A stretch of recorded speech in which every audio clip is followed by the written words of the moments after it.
നമുക്കിന്നൊരു പെട്ടെന്നൊരു fish curry ഉണ്ടാക്കാം. ഞാനിന്ന് അയിലയാണ് എടുത്തേക്കുന്നത്. അപ്പോൾ 2 ടേബിൾ സ്പൂൺ വെളിച്ചെണ്ണ, ഉലുവ, കറിവേപ്പില.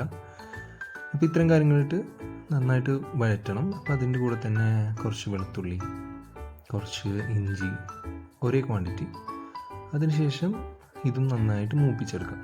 മൂപ്പിച്ച പച്ചമണമൊക്കെ മാറുന്ന വിധം വരുമ്പോഴേക്കും നമുക്ക് കുറച്ച് ഉള്ളി ഇടാം. ഉള്ളിയും ഇതേപോലെ തന്നെ നന്നായിട്ട് വഴറ്റി എടുക്കുക. വഴറ്റിയെടുത്തതിന് ശേഷം നന്നായിട്ട് വഴറ്റിയെടുക്കുമ്പോഴേക്കും ഒരു ചെറിയൊരു ഗോൾഡൻ കളറായി വരുമ്പോഴേക്കും പച്ചമുളകും തക്കാളി ഇടുക.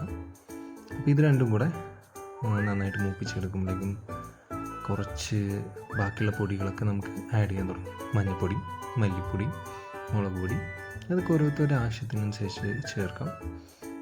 എന്നിട്ട് അതും പച്ചമുളകൊക്കെ മാറി വരുമ്പോഴേക്കും ഞാനിപ്പോൾ ഇവിടെ എത്തിയേക്കുന്നത് വാളംപുളിയാണ്. കുടംപുളിയും യൂസ് ചെയ്യാം. എനിക്ക് കൂടുതലിഷ്ടം വാളംപുളി ആയതുകൊണ്ട് ഞാനത് ചേർക്കുന്നു. പിന്നെ ആവശ്യത്തിന് ഉപ്പ്, ഇവിടെ കല്ലുപ്പാണ് ഞാൻ എടുത്തേക്കുന്നത്, അപ്പോൾ അതും ഇട്ടു.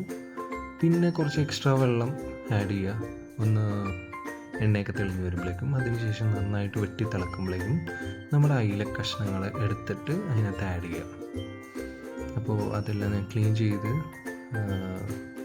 നന്നായിട്ട് എടുത്ത് വെച്ചിട്ടുണ്ടായിരുന്നു. എന്നിട്ട് ജസ്റ്റ് ഒന്ന് ഇളക്കി എല്ലായിടത്തേക്കും ഒന്ന് ആക്കിയതിന് ശേഷം ഞാൻ ആവശ്യത്തിനുള്ള ടെമ്പറേച്ചർ സെറ്റ് ചെയ്തതിന് ശേഷം ടൈമർ ഓണാക്കി നമ്മൾ കറി റെഡി.